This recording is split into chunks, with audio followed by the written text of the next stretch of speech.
পুরুষ মানুষ যখন একটা সম্পর্কে যায়, সেটা প্রেমিকাই হোক বা প্রিয়তমা স্ত্রীই হোক, সেখানে কিন্তু দেখবেন তার কেয়ারিংয়ের শেষ নেই। সম্পর্কের শুরুটা খুবই মধুর থাকে। আর দেখবেন প্রেমিক হিসেবে একটা পুরুষ মানুষ যে পরিমাণ কেয়ারিং থাকে, স্বামী হিসেবে কিন্তু ততটা কেয়ারিং থাকে না। আপনি আপনার প্রেমিককে বিয়ে করলেন, বিয়ে করার পর কিন্তু ঠিকই দেখবেন যে সে কিন্তু প্রেমিক অবস্থায় যতটা কেয়ারিং ছিল, ততটা কেয়ারিং কিন্তু তখন আর থাকে না বিয়ে করার পর, যখন আপনি তার বউ হয়ে যাবেন। এই জিনিসগুলো কেন হয় এটা আসলে জানি না, কিন্তু দেখবেন কি মেয়েরা যখন বিয়ে করে, বিয়ে করার পরে কিন্তু তারা সম্পর্কের প্রতি অনেক বেশি সিরিয়াস হয়ে যায়, অনেক বেশি কেয়ারিং হয়ে যায়, তাদের সেই সম্পর্কগুলোর প্রতি অনেক বেশি রেসপেক্ট বেড়ে যায়। মেয়েরা দেখবেন একটা প্রপোজাল পেলে সহজে কিন্তু অ্যাকসেপ্ট করে না, সেটা বিয়েই হোক বা হচ্ছে প্রেমিকের অফারই হোক, সেটা কিন্তু তারা সহজে কিন্তু অ্যাকসেপ্ট করে না। যখন অ্যাকসেপ্ট করে তখন কিন্তু অনেক বেশি সিরিয়াস হয়ে যায় সেই ব্যাপারটাতে। কিন্তু ছেলেরা পাওয়ার পরে কিন্তু অবহেলাটা শুরু করে। আপনি একজনের সাথে সম্পর্কে আছেন প্রায় ৮ থেকে ১০ বছর, অথবা আপনি ৫ থেকে ৬ বছর একটা রিলেশনশিপে ছিলেন, সেটাকে আপনি পূর্ণতা দেওয়ার জন্য তাকে বিয়ে করলেন। বিয়ে করার পর দেখবেন সেই মানুষটার পরিবর্তন আপনার চোখে দিনের পর দিন বেজে যাচ্ছে। আপনি দেখতে পাচ্ছেন যে সে আপনাকে অবহেলা করা শুরু করেছে, আপনার প্রতি সে একদমই কেয়ারিং না, সে আপনাকে একদমই ভালোবাসছে না, সে আপনার প্রতি একদমই অযত্নশীল একজন হাজব্যান্ড হয়ে উঠেছে। তার কারণ কি জানেন? ছেলেরা এরকমই হয়। ছেলেরা না অনেক বেশি স্বার্থপর।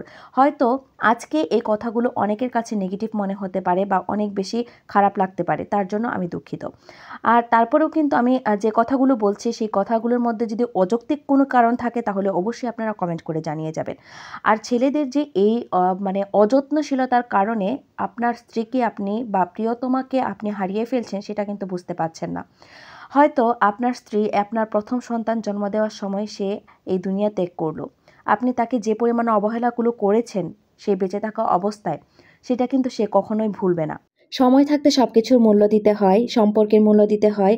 আমাদের দেশের ম্যাক্সিমাম ছেলেরাই হয় কি যে যখন যৌবনকাল থাকে তখন তারা অনেক বেশি স্ত্রীকে মানে অবহেলা করে, অপমান করে, তাকে সম্মান দেয় না, সমাজের চোখে না, পরিবারের চোখে তাকে কখনোই কোনো জায়গায় সম্মান দেওয়া হয় না।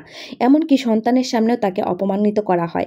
কিন্তু বার্ধক্যকালে সেই স্ত্রীর উপরে তার মুখাপেক্ষী হয়ে থাকতে হয়, সেই স্ত্রীর উপরে তাকে ডিপেন্ড করে থাকতে হয়, সেই স্ত্রীর সেবা যত্নে তাকে চলতে হয়, সেই স্ত্রীর রান্নাবান্নায় তার খেতে হয়, পড়তে হয়। সেই সময় কিন্তু সেই শুভাকাঙ্ক্ষী লোকগুলো তার পাশে থাকে না, যেই শুভাকাঙ্ক্ষী লোকগুলো যৌবনকালে তাকে ইন্ধন জুগিয়েছে। সেই বৃদ্ধকালে কিন্তু থাকে সেই অভাগা স্ত্রীটাই, যে স্ত্রীটা যৌবনকালে নির্যাতিত নিপীড়িত হয়েছে তার কাছে। তার জন্য ১ মিনিটের জন্য আপনার সময় ছিল না, তার কাছে আপনার কোনো মূল্যায়ন ছিল না। সেই মানুষটাই কিন্তু আপনাকে বার্ধক্যকালে দুমুঠো খাবার জুগিয়ে দিচ্ছে, আপনার ওষুধপত্রের দেখভাল করছে, আপনার সেবা যত্ন করছে, আপনার কাপড় চোপড়টা পর্যন্ত পরিষ্কার করে দিচ্ছে। তাই সময় থাকতে নিজের প্রিয়তমা স্ত্রীকে সম্মান করুন, ভালোবাসুন। দেখবেন জীবনটা খুব ছোট, শান্তি আর শান্তি। দেখবেন সেখানে কোনো কষ্টের ছায়া পড়বে না, দুঃখের ছায়া পড়বে না, কোনো কিচ্ছু পড়বে না।